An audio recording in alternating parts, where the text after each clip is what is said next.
You just took a breath. You didn't think about it. You never do. And that's exactly the problem. Right now, at this moment, the odds are high that you are breathing in a way that is slowly, quietly working against you, not dramatically, not in a way you'd notice, but in a way that shapes your sleep, your focus, your heart rate, your jaw, your mood, and even the shape of your face. The real story of human breathing is not a wellness trend. It's an evolutionary crisis that started thousands of years ago and that your body is still paying for today. So take a breath, and then let's talk about why it was probably wrong. Your body breathes roughly 22,000 times a day. That number is so large it stops meaning anything. But here's the thing. Every single one of those breaths either feeds your nervous system or quietly destabilizes it. Every breath either delivers oxygen efficiently or wastes it. And for most people, in most moments, the breath they are taking right now is doing the latter. James Nestor spent years investigating this. He's a journalist, not a doctor, and that turned out to matter. He went into the research without a conclusion to protect. What he found, documented in his book Breath, shook the foundation of what most modern medicine has simply never bothered to ask. What is the correct way for a human to breathe? The answer turned out to be ancient, counterintuitive, and almost completely ignored. Start with the most basic question. Where does the breath enter your body? If you said your mouth, you're not alone. Most people in the modern world are mouth breathers, not as an insult, but as a clinical description. Open your mouth slightly right now. Feel the air come in. It's fast, it's cold, it's unfiltered, and it bypasses one of the most sophisticated air processing systems evolution ever produced. Your nose is not simply a hole in your face. It is a complex filtration, humidification, and pressure regulation system built over millions of years. When air enters through your nose, it passes over turbinates, scroll-like bones lined with tissue, that warm the air, add moisture, and filter out particles. The nasal cavity produces nitric oxide, a molecule that dilates blood vessels and dramatically improves the uptake of oxygen in your lungs. Breathing through your nose delivers around 18% more oxygen to your bloodstream than the same breath taken through your mouth. 18%. That is not a rounding error. That is the difference between a system running at capacity and one perpetually running low. And yet, most of us breathe through our mouths most of the time, and almost no one told us this was a problem. The reason goes back further than you might expect.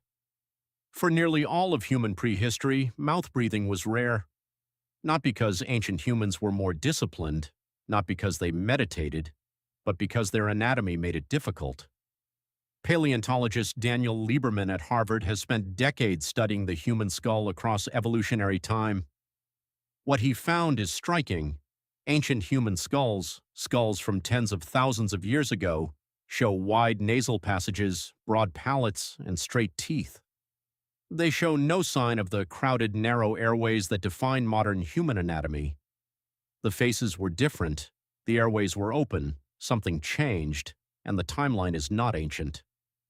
It starts roughly 300 years ago and accelerates sharply in the last 100. The culprit is not a virus or a toxin, it is food. Specifically, it is soft food. When your ancestors, even your great-grandparents, chewed their food, they were doing something that modern humans almost never do. They were working hard. Raw vegetables, fibrous meat, coarse grains, tough dried fish.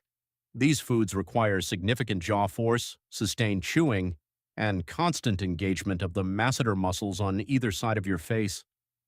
That constant mechanical stress on the jaw and palate does something remarkable. It stimulates bone growth. The jaw gets wider, the palate expands, the nasal cavity broadens, the airway opens. When you eat processed food, soft bread, cooked pasta, pureed fruit, anything that requires minimal chewing, that mechanical stimulus disappears. The bones don't receive the signal to grow. The jaw narrows. The palate becomes high and arched instead of broad and flat.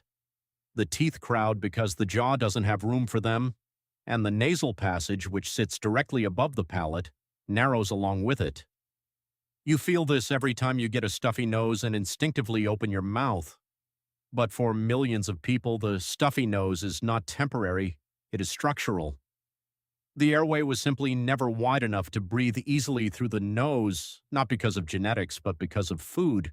Anthropologist Robert Corrucini documented this across generations of the same populations. In his research, he found that when isolated communities transitioned to Western diets, dental crowding and narrow palates appeared in the very next generation, not after centuries, one generation. The change was that fast, and the structural consequences for the airway were immediate. So you have a jaw that narrowed, a nose that doesn't work as well as it should, and a lifetime habit of breathing through your mouth. What does that actually do to you? Begin with sleep. When you sleep with your mouth open, which you almost certainly do if you're a mouth breather, the soft tissues of your throat relax and partially collapse. The airway narrows further. The body has to work harder to pull air in. This produces snoring in mild cases.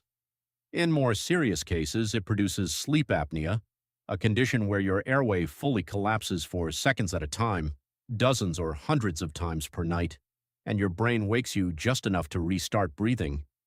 You don't remember it. You think you slept, but your body spent the night in a low-grade emergency. Your cortisol is elevated by morning, your deep sleep was fractured, your heart worked harder than it needed to, and you wake up tired. Stanford sleep researcher Christian Guilleminault spent his career documenting this. He found that the majority of sleep-disordered breathing in both children and adults was not genetic inevitability. It was structural, and in many cases addressable by targeting the root cause, the airway itself, not just the symptom. Now go further, beyond sleep. Mouth breathing while awake changes your CO2 levels. This sounds like a good thing, you're getting rid of CO2, a waste gas, but this is where the biochemistry gets counterintuitive. CO2 is not just a waste product, it is the trigger that tells your red blood cells to release oxygen to your tissues. This is the Bohr effect, named after Danish physiologist Christian Bohr, who described it in 1904. When you overbreathe, when you take too many breaths or breathe too much air per breath, you expel CO2 faster than your body produces it. The CO2 level in your blood drops, and your red blood cells, lacking that chemical signal, hold on to their oxygen instead of releasing it. You are breathing more and paradoxically delivering less oxygen to your brain and muscles. Anxiety amplifies this. When you are anxious, you breathe faster. When you breathe faster, CO2 drops. When CO2 drops, the symptoms of low CO2, lightheadedness, tingling, a feeling of breathlessness, emerge. Those symptoms feel like anxiety, so anxiety increases. The breath speeds up again. It is a loop, and it runs entirely below your conscious awareness. The antidote is almost comically simple. Slow down, breathe less air, more slowly, through the nose. Let CO2 accumulate to its correct level. Give your blood chemistry the trigger it needs to actually use the oxygen you've already got. Researcher Patrick McKeown has studied this for decades, his work rooted in the Buteyko method, a technique developed by Soviet physician Konstantin Buteyko in the 1950s, centers on a single radical idea that most people are chronically overbreathing, not underbreathing, overbreathing. And the solution is not to take deeper breaths. It is to take less air, more slowly, and above all, through the nose. The correct breathing rate for a resting adult, by the numbers, is around 5.5 breaths per minute. Most modern adults breathe at 12 to 20 breaths per minute. The difference is not trivial. It is the gap between a nervous system that feels regulated and one that runs perpetually at low-level alarm. And here is the part that will stay with you. You were not born breathing incorrectly. Watch a healthy infant breathe. Their belly rises first, not their chest. Their mouth is closed. Their breath is slow and nasal. The correct pattern is the default. It is the pattern your body wants. What changed it was the world you grew up in. Soft food, chronic stress, allergies that forced you to the mouth. The habit took hold and the anatomy followed. Your jaw, your palate, your airway, they adapted to the breath you were taking, rather than the breath you were built to take. The ancient humans Lieberman studied, the ones with wide palates and open airways and straight teeth, They didn't meditate. They didn't have breathing coaches. They chewed tough food, kept their mouths closed, and breathed the way your body still knows how to breathe if you let it. Tonight, when you lie down, close your mouth. Feel the air move through your nose. Feel your belly rise before your chest. Let the breath be slow enough that you barely notice it's there. You took a breath before you ever learned to do anything, and somewhere underneath every habit that replaced it, the original breath is still there, waiting. You just have to stop getting in its way.